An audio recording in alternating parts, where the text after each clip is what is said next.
Hey guys, it's Zach. Hope you all are doing well. I've been using the Galaxy Note 10 Plus as my main phone for the past few days, so before my full review, I thought I'd give you my thoughts and impressions on the phone so far.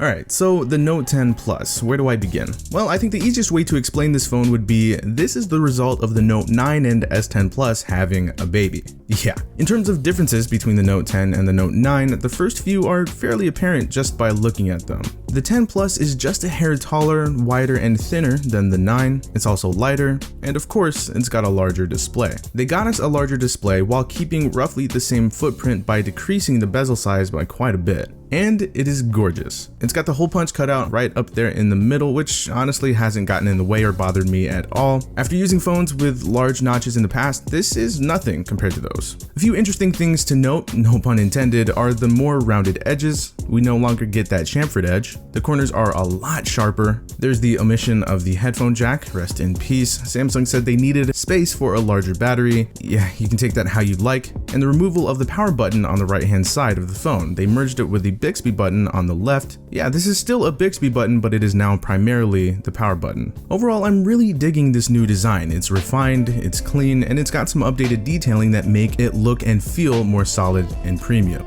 That being said, glass is still glass, and over time the fingerprints and smudges build up and make the phone feel not so great. Nothing a case or a skin from dbrand can't fix. I went with white marble. You can check this out and many others using the link below. Now, getting into my experience with the phone, so far, so good. And I mean really good. The display is absolutely phenomenal as usual, but coming from the OnePlus 7 Pro as my main phone, I will say that going from a 90Hz display back to a 60Hz display kind of made the UX feel outdated.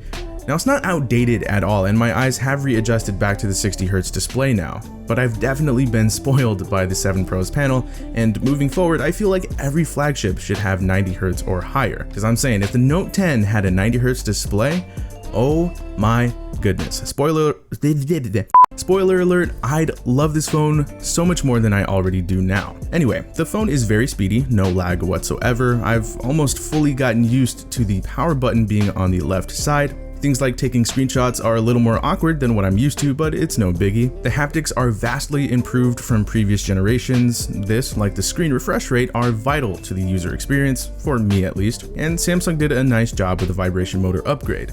It's still not on iPhone level, but it's a big step forward that I am very grateful for nonetheless.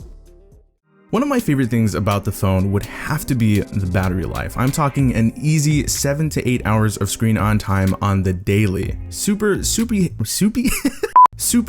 heavy usage will get you around 6.5 hours of screen on time, which is still very good.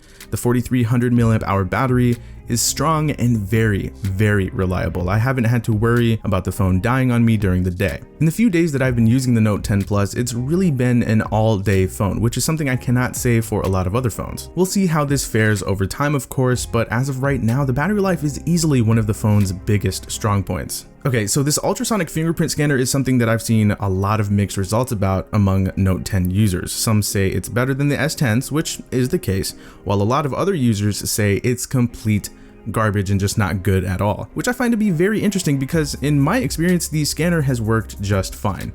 I do wish that the scanner was a bit larger like the 7 Pros, which leaves that much less room for error, but really, I haven't had any issues with it. It isn't 100% accurate or anything, but it misses way less than it hits. Now, I do understand that not everyone's experience will be the same. I just find it unfortunate that the scanner appears to be inconsistent out there. At least Face Unlock is as quick as ever, so there's that. Now, I haven't gotten around to fully testing out the cameras and what's new with them just yet, but I can say that, again, we're getting one of the best, most feature-packed and versatile camera experiences you'll find in a smartphone. I will be testing these cameras out thoroughly for the full review, but so far, I'm quite impressed, especially with the new stabilization for video. I think it goes without saying that the Note is as feature-packed as ever, and as usual, if I were to go through every one of those features, this video would be 3 years long. But with the S Pen, Samsung aimed to keep its abilities fresh by adding new things like camera air gestures that remind me of something. I think you know where I'm going with this.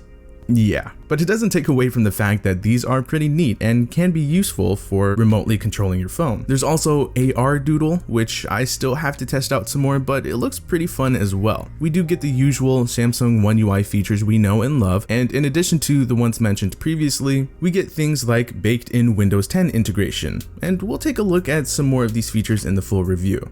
There's no question that the Note 10 Plus is an excellent device, but the distinction between it and Samsung's own S line of phones isn't what it used to be, which means that while I do think that the Note is definitely a phone you should look at picking up, saying that it's a much better pickup than, say, the S10 Plus would be silly because they're very, very similar, yet they sit a good amount apart in price. The close of 2019 is around the corner and we still have a bunch of other phones to be released, but I do think it's fair to say that this is a very strong competitor for the best phone of the year, and I really enjoyed using it so far.